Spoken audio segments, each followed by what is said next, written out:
नमस्कार, आप देख रहे हैं न्यूज 9 PM पीपल वॉइस। कृपया चैनल को लाइक और सब्सक्राइब जरूर कर ले और शेयर करना ना भूलें।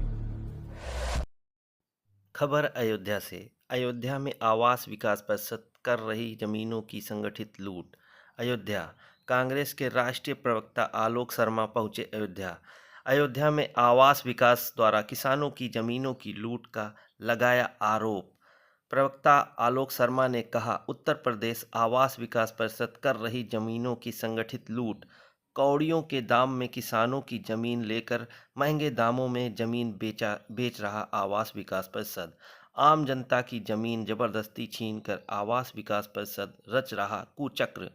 जमीन अधिग्रहण योजना असंवैधानिक, अनैतिक व अलोकतांत्रिक नियमों का पालन नहीं कर रहा आवास विकास परिषद व जिला प्रशासन। अयोध्या धाम के सप्त सागर में मनीषा गुप्ता का घर गिराए जाने पर भी एडीए व प्रशासन को रखा कटघरे में। प्रेस वार्ता के दौरान यूथ कांग्रेस के नेता शरद शुक्ला भी रहे मौजूद। 3 तरह के लोग हैं हमारे से, लोग जो यहीं के पैदाइश हैं, होटल बनवाना चाहते हैं, कोई कारोबार करना चाहते हैं, उनको उससे जो है वंचित किया जा रहा है। पूजा जी जैसे लोग हैं जो यहीं के हैं, इन्होंने घर बनाने के लिए प्लाट खरीदा, इनकी जमीन छीनी जा रही है। कि प्रभु राम की नगरी में जिस तरह से एक सरकारी विभाग आवास विकास परिषद जमीनों का अधिग्रहण कर रहा है, किसानों को ठग रहा है, हजारों करोड़ का किसानों को चूना लग रहा है। सरकार का स्वयं का विभाग 2013 का जो हमारा भूमि अधिग्रहण कानून है, लैंड एक्विजिशन एक्ट है, संसद से जो पास है, उसकी एक एक प्रावधान में धज्जियां उड़ा रहा है। तमाम कागज़ों के साथ आज हमने उसका पर्दाफाश करने का प्रयास किया है और हम किसानों की, गरीबों की लड़ाई लड़ने के लिए कांग्रेस पार्टी यहाँ पर आज मंच पर उपस्थित है। देखिए, हमारी एक बहन अभी बैठी थी, उन्होंने बताया कि उन्होंने मकान बनाने के लिए उनके जानकार लोगों ने बैंकों से लोन भी लिया। स्वाभाविक है, लोन एक साधारण और लीगल प्रक्रिया है।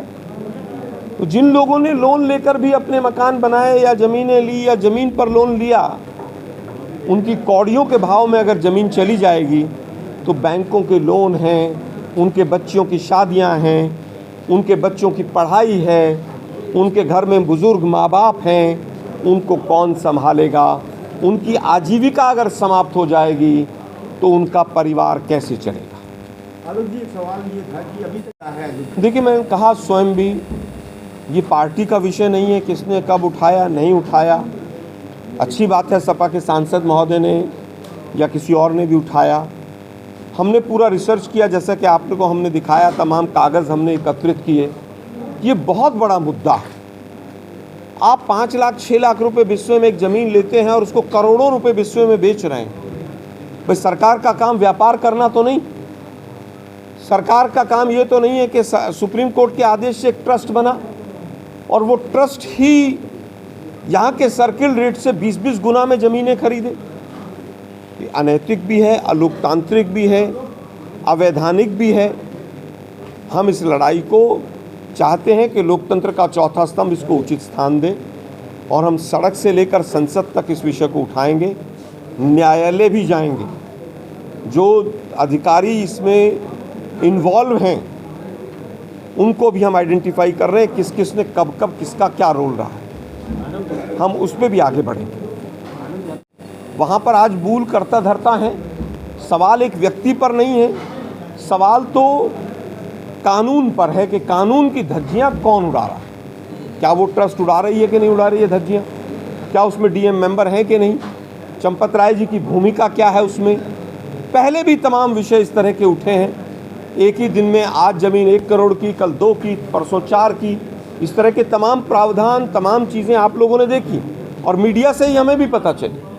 मैं समझता हूँ किसी व्यक्ति पर आरोप हम लगा नहीं रहे हैं, हम प्रक्रिया पर, कानून की धज्जियों पर आरोप लगा रहे हैं। कि दोनों के संज्ञान तक बातें पहुंचा दी गई और उन्हीं के कांग्रेस पार्टी के प्रतिनिधि के तौर पर राष्ट्रीय प्रवक्ता आपके सामने हम इस विषय को आगे तक लेंगे। देखिए, चश्मे वाले की बात देखिए, मैं समझता हूं कि कुछ रजिस्ट्रियां हैं और पत्रकार बंधुओं को भी जाके निकालनी चाहिए कि भाई ट्रस्ट की रजिस्ट्रियां किस किस रेट पर हुई हैं, क्या वो सर्किल रेट पर हुई हैं, ज़्यादा पर हुई हैं।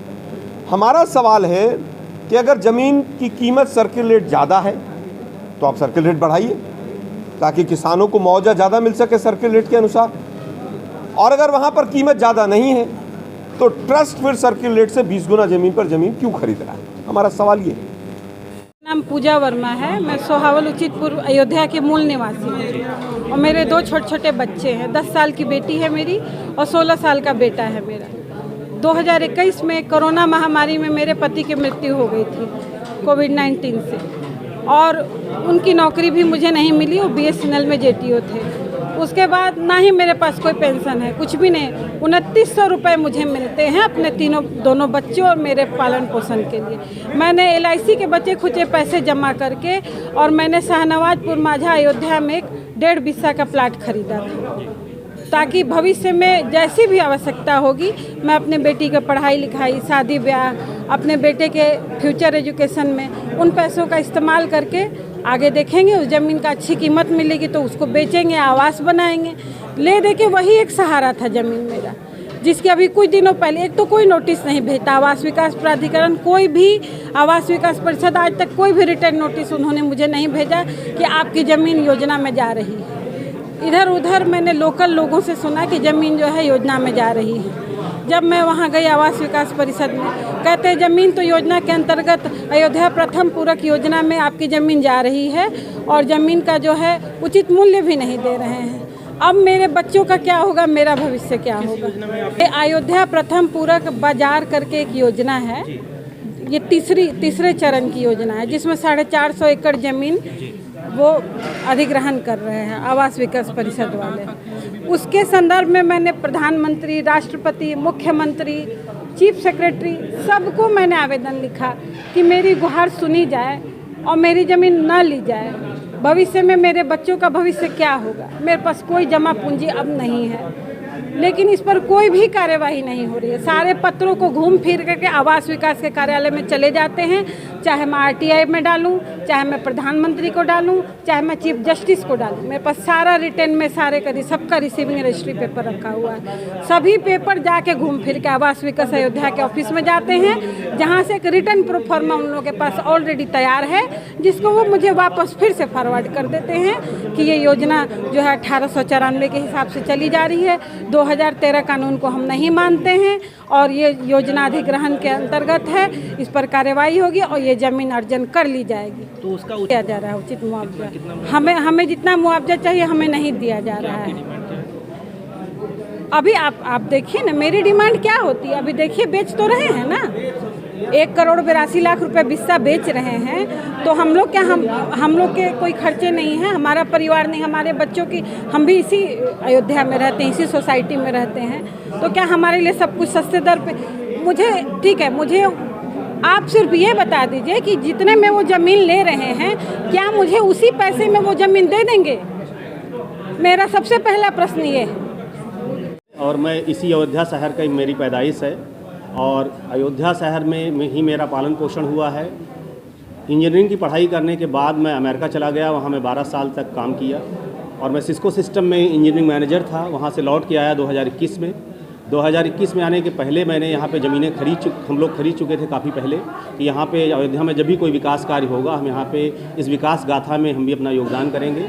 2021 में जब मैं आया तो इस उम्मीद के साथ आया था कि मैं अयोध्या में अपनी मातृभूमि पे कुछ विकास का कार्य करूँगा और रोजगार से परक कोई योजना लेके आऊँगा। आते ही मैंने मेरी 84 बिस्सा जो ज़मीन है मेन हाईवे पे, जो कि आवास विकास की पूरक प्रथम योजना में 2023 के गजट के अकॉर्डिंग जाने वाली है, उस ज़मीन में 2021 में जब लौट गया सबसे पहला काम मैंने किया उसको कमर्शियल डिक्लेयर करवाया SDM अयोध्या के द्वारा। उसके लिए लीगल फ़ी पे किया, बाकी जो है लीगल प्रोसेस को हमने फॉलो किया। उसके बाद एक पूरा काम होटल का शुरू करा सकें इसके पहले ही हमें अधिग्रहण की नोटिस मिल गई। अधिग्रहण की नोटिस मिलने के बाद हमने अपना ऑब्जेक्शन लगाया। ऑब्जेक्शन आवास विकास परिषद को दिया, हाउसिंग कमिश्नर को दिया और सारे जो है रेलेवेंट अथॉरिटीज़ को दिया गया। रेलेवेंट अथॉरिटीज़ को देने के बाद उसमें कोई सुनवाई नहीं हुई। इसी बीच हमें टूरिज्म का सर्टिफिकेट भी यूपी टूरिज्म के थ्रू मिल गया। टूरिज्म पॉलिसी 22 के अकॉर्डिंग हमें tourism certificate department of tourism UP government का मिल गया।